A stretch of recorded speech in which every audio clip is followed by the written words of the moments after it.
بسم اللہ الرحمن الرحیم۔ السلام علیکم معزز طلباء کرام، آپ سب کیسے ہیں؟ آج ہم نور الانوار کے سبق نمبر 116 کو پڑھیں گے، اور آج کے ہمارے سبق کی عبارت بخلاف الاولی حتی لا یسقط الحج سے شروع ہوتی ہے۔ آئیے سب سے پہلے عبارت پڑھ کے اس کا ترجمہ کرتے ہیں، اس کے بعد باقاعدہ سبق کی وضاحت کی طرف بڑھتے ہیں۔ مصنف علیہ رحمہ لکھتے ہیں بخلاف الاولی حتی لا یسقط الحج وصدقۃ الفطر بہلاک المال، فرمایا کہ برخلاف پہلی قسم کے، حتیٰ کہ مال کے ہلاک ہونے کی وجہ سے حج اور صدقہ فطر ساقط نہیں ہوں گے۔ بیان للممکنۃ بطریق المقابلۃ، یعنی ان بقاء القدرۃ الممکنۃ لیس بشرط لبقاء الواجب، یہ مقابلہ کے طور پر قدرت ممکنہ کا بیان ہے، یعنی قدرت ممکنہ کی بقائے واجب کے لیے شرط نہیں ہے، لأنہ شرط محض لا یشترط بقاؤہ کالشہود فی باب النکاح، اس لیے کہ قدرت ممکنہ محض ایک شرط ہے، اس کی بقا شرط نہیں ہے، جیسے نکاح کے باب میں گواہوں کا ہونا ہے۔ فَإِذَا زَالَتِ الْقُدْرَةُ الْمُمَكِّنَةُ يَبْقَى الْوَاجِبُ، پس جب قدرت ممکنہ زائل ہو جائے گی تو واجب باقی رہے گا۔ وَلِهَذَا يَبْقَى الْحَجُّ وَصَدَقَةُ الْفِطْرِ بِهَلَاكِ الْمَالِ، لأن الحج يثبت بالقدرة الممكنة، لأن الزاد القليل والراحلة الواحدة أدنى ما يتمكن بها المرء من أداء الحج، اس لیے کہ تھوڑا سا توشہ اور ایک سواری ادنا قدرت ہے جس کے ذریعے انسان ادائے حج پہ قادر ہو جاتا ہے۔ وَأَمَّا الْيُسْرُ فَإِنَّمَا يَقَعُ بِخَدَمٍ وَمَرَاكِبَ كَثِيرَةٍ وَأَعْوَانٍ مُخْتَلِفَةٍ وَمَالٍ كَثِيرٍ، فَإِذَا فَاتَتِ الْقُدْرَةُ يَبْقَى الْحَجُّ عَلَى حَالِهِ وَيَظْهَرُ ذَلِكَ فِي حَقِّ الْإِسْمِ وَالْإِيصَاءِ، اور رہا یسر تو وہ بہت سے خدام، بہت سی سواریوں، بہت سے مددگار اور بہت سے مال سے واقع ہوگا۔ پس جب قدرت ممکنہ فوت ہو جائے گی تو حج علی حال ہی باقی رہے گا، اور حج کا باقی رہنا گناہگار ہونے اور وصیت کرنے کے حق میں ظاہر ہوگا۔ وَقَذَا صَدَقَةُ الْفِطْرِ يَثْبُتُ بِالْقُدْرَةِ الْمُمَكِّنَةِ، ألا ترى أنه لم يشترط فيها حولان الحول والنماء، بل لو هلك النصاب في يوم العيد تجب عليه الصدقة، فإذا فات هذا النصاب يبقى عليه الواجب۔ اسی طرح صدقہ فطر قدرت ممکنہ سے ثابت ہوتا ہے۔ کیا نہیں دیکھتے ہو کہ اس میں حولان حول اور مال بڑھنے کی شرط نہیں ہے، بلکہ اگر عید کے دن نصاب کا وہ جو شخص مالک تھا اس کا نصاب ہلاک ہو جائے تو اس پر صدقہ فطر واجب ہوگا، پس جب یہ نصاب فوت ہو جائے تو اس پر واجب علی حال ہی باقی رہے گا۔ وعند الشافعی کل من یملک قوتا فاضلا عن یومہ تجب علیہ صدقۃ ولا یشترط ملک النصاب، اور امام شافعی کے نزدیک جو شخص ایک دن سے زیادہ کی خوراک کا مالک ہوتا ہے اس پر صدقہ واجب ہوتا ہے، نصاب کا مالک ہونا شرط نہیں ہے۔ قلنا یلزم فی ھذا قلب الموضوع بأن يعطي اليوم الصدقة ثم يسأل منه غدا عین تلك الصدقة،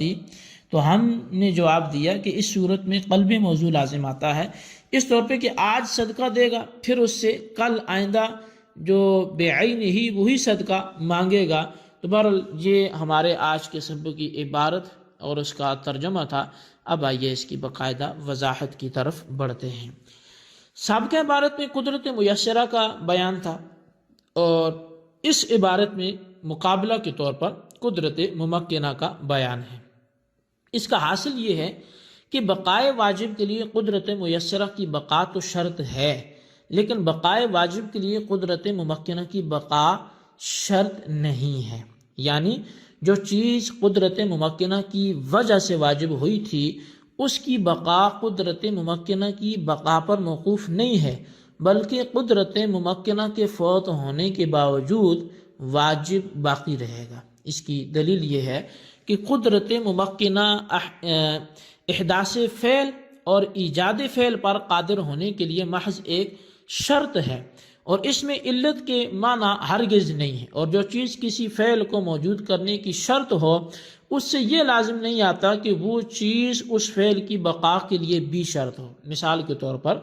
گواہوں کا ہونا انعقاد نکاح اور احداث نکاح کے لیے تو شرط ہے، لیکن بقائے نکاح کے لیے گواہوں کا باقی رہنا شرط نہیں ہے، بلکہ گواہوں کے مرنے کے بعد بھی نکاح باقی رہتا ہے۔ بہرحال قدرت ممکنہ جب احداث فعل یعنی فعل کو وجود میں لانے کی ایک شرط ہے اور اس میں علت کے معنی بالکل نہیں ہے، تو بقائے فعل کے لیے قدرت ممکنہ کا باقی رہنا شرط نہیں ہوگا۔ اس کے برخلاف قدرت میسرہ شرط محض نہیں ہے، بلکہ اس میں علت کے معنی بھی موجود ہیں۔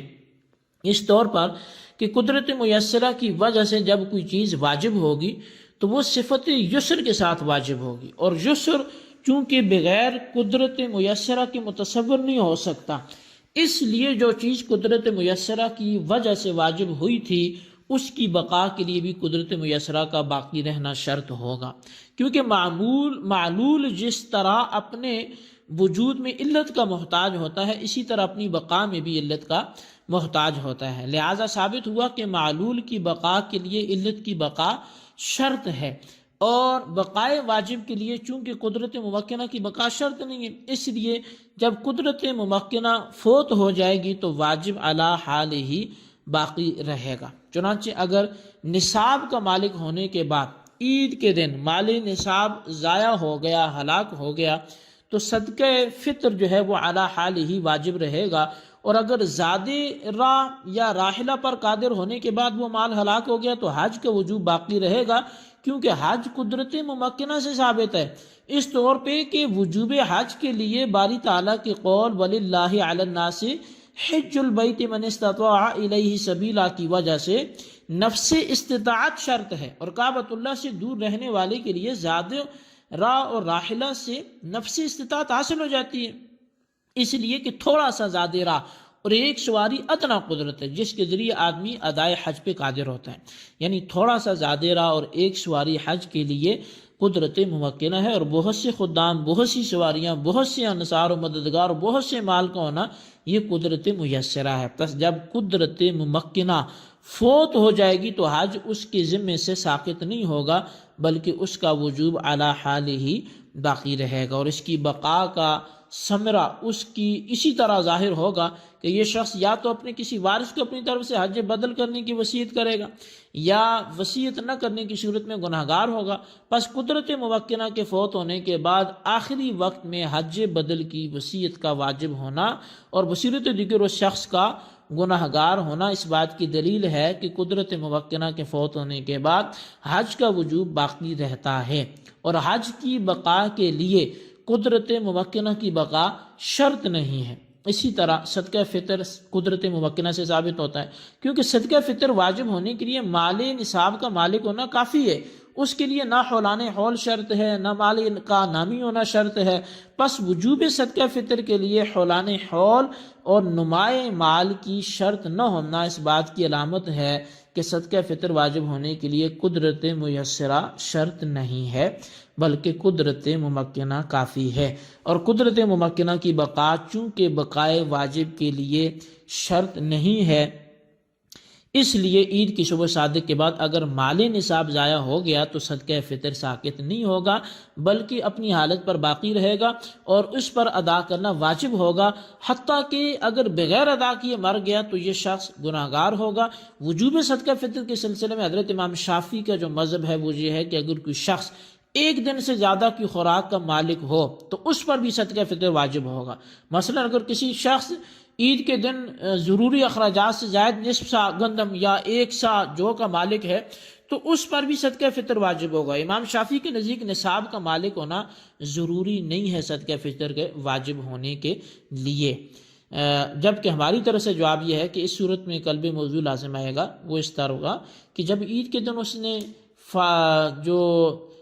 نصف سا گندم فقیر کو دے دیا جو اس پر اضافی اس کے پاس تھا، تو عید سے اگلے دن یہ شخص خود سوال کا محتاج ہوگا اور اس فقیر سے بعینی وہ صدقہ فطر مانگے گا جو اس کو کل گزشتہ دیا تھا، یعنی کل فقیر کو دے رہا تھا اور آج مانگ رہا ہے۔ حالانکہ یہ جائز نہیں ہے، کیونکہ بغیر دوسرے سے سوال کی اپنی جو ضرورت ہے اس کو دور کرنا اولا ہے، یہ بنسبت فقیر کی حاجت کو دور کرنے کے۔ تو بہرحال ہمارے ہاں جو اس پر بھی مالک نصاب ہونا شرط ہے۔ بہرحال یہ ہمارے آج کے سبق کے حوالے سے کچھ وضاحت تھی، آپ نے سماعت کی، اس کو بارہا سمجھیں اور اس کے خلاصے کو اپنے رجسٹر پر ضرور نوٹ کریں، بالخصوص ان سوالات کے جوابات بھی دیں۔ سوال نمبر 1 یہ ہے کہ اگر کسی شخص کا مال صبح عید کو ہلاک ہو جائے جبکہ وہ مالک نصاب ہو تو اس پر صدقہ فطر واجب ہوگا، یعنی احناف کا مذہب بیان کریں۔ سوال نمبر 2 یہ ہے کہ امام شافعی کے ہاں جس شخص کے پاس ایک دن کی روٹی موجود ہو اس پر صدقہ فطر واجب ہے یا نہیں، مذہب بیان کریں۔ اللہ تبارک و تعالیٰ سے دعا ہے جو کچھ ہم نے پڑھا سنا اسے یاد رکھنے کی توفیق نصیب فرمائے، آمین بجاہ نبی الامین صلی اللہ علیہ وسلم۔